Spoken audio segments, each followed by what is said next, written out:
how cool it is that... Hello, everybody. Hi, are we live? This actually worked Oh my perfectly. gosh, you where guys are Hannah awesome. took over last week for me, and I ended up taking her week. That's amazing. We didn't even I'm plan glad that. you're here this week. I'm sorry that I pieced out to go to Christmas at Hogwarts. That was That's so much okay. fun, though. Did you see my time-lapse photo thing that I put up from Christmas at Hogwarts? No. Oh my God, it's so good. I gotta see it. Christmas time lapse at Hogwarts. Yeah.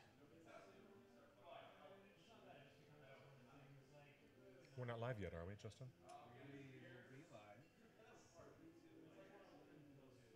Oh my goodness. Oh wow. Oh cool. Yeah.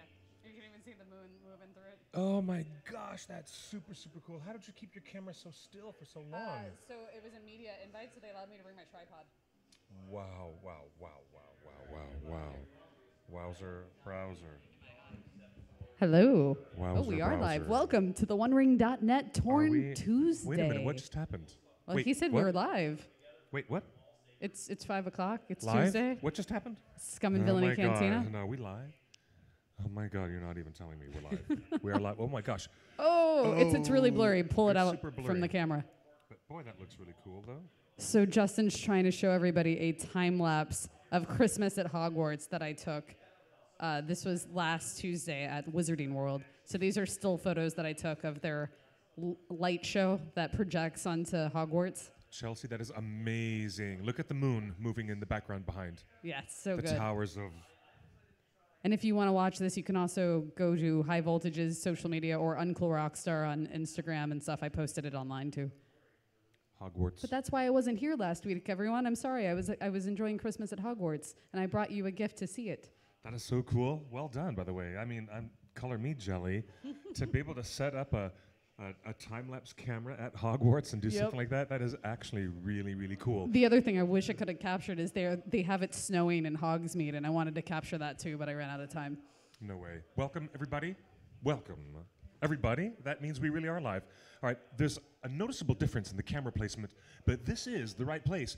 You're at the right show. If you're a fan of J.R.R. Tolkien, if you're a ringer like us, you want to come and join us live right now. Here you are for the OneRing.net weekly live stream broadcast Torn Tuesday, hosted by yours truly, Clifford Broadway.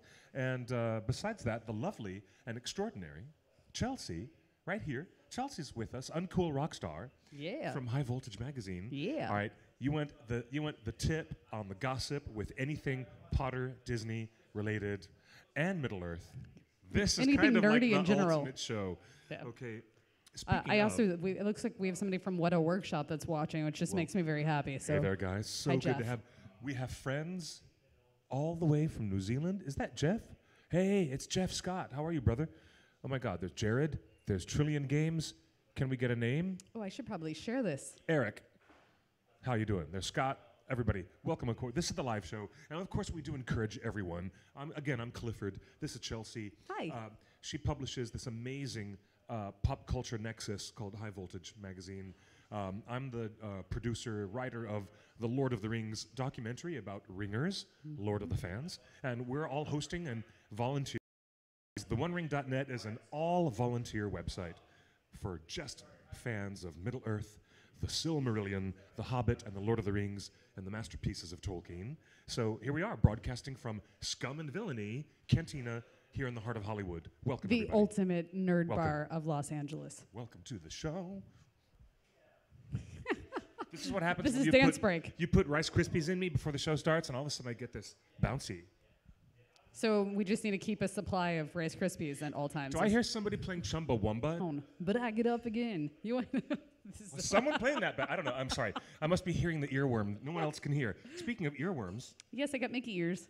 Oh my gosh. All right. The Harry Potter experience for the holidays at not in Florida, not the Florida park, but here in LA, the Los Angeles park at Universal Studios theme park. How does it rate on a scale of 1 to 10, since you've been there a few times? What is the Potter experience, the Wizarding World? I will tell you that for me... I've never been. You've never been to Wizarding World? I'm afraid not. So I trust your instincts on this. when it was about to open, I was never really a big fan of Universal Studios, and I was super excited we were getting the park. So I went to soft opening. nearly every day from February until April when it opened, and it was magical because Hogsmeade was like empty, and you could do everything, and I could take these amazing photos of just being in Hogsmeade, and the ride inside Hogwarts is amazing. The queue alone is worth its own ride. No way, really? Yeah, Wow. but it's also very small in comparison to Orlando. And after one or two visits, it's kind of like coincidentally, which my dad everything. built, by the way. Really? Yeah, he did. He worked construction and has built and is still working on more stuff that they're building at the Florida Park. Well, that's so cool. Is it just a limitation of space? It's definitely a limitation of space. Makes it feel small. It doesn't feel small. It's just there's not a lot to do. And after one or two visits, it's kind of like, well, I've done everything. And now that the park is open, it's overcrowded, and you're just kind of like, oh, okay. But it's totally magical when you're there. And the one thing I stopped going once the park officially opened because I felt like I'd done everything. Yeah. But they never had Wizarding World open at night.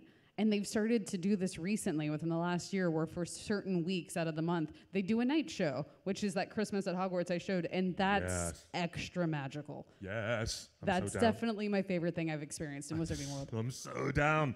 That time lapse was awesome. Thank you, Justin.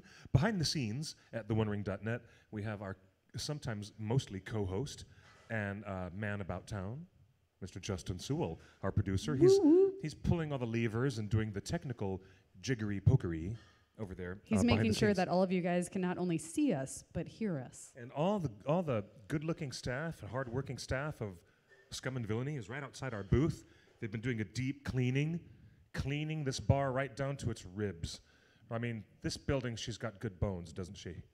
Yeah, you guys have been cleaning that stuff top down. So guess what? You guys come in tonight, you're guaranteed to have a clean glass to drink out of. How about that? I mean, I think Can I guarantee most nights that you can guarantee a clean glass. I'm joking. I'm I would throwing it hope. down. Come on, guys. All right. Harry Potter is the subject at hand because Crimes of Grindelwald is not something we talked about too much last week. What we did was just a Thanksgiving Friendsgiving, which was fun. I heard about that. It sounded amazing. Very clumsily carved a turkey live on the air. Oh, I wanted to bring potato wedges. You should have. Those lovely things are appreciated. But you know what? I did a horrifying job, and I'm surprised there haven't been some vicious, toxic memes at my expense because of my turkey carving. But besides from that, we didn't really talk too much about Crimes of Grindelwald. We were too busy talking to the audience and having a huge meal. Breaking news. Yeah. There's breaking news. We're going to get to the subject at hand, which is the Hobbit trilogy. This trilogy being conflated, compared to Fantastic Beasts. Part 2 and prequelitis and lots of criticisms and unfortunate comparisons. We're going to get to that. In but a we have second. breaking news. We have breaking news. We do. Can we have somebody in the chat room asking what's guys. up with our headline? What does that headline say? The headline says the producer of Lord of the Rings. The headline this is fascinating news because I learned about this just barely 20 minutes before leaving my house to come over here. Did you get this news? Yes, I did. The gentleman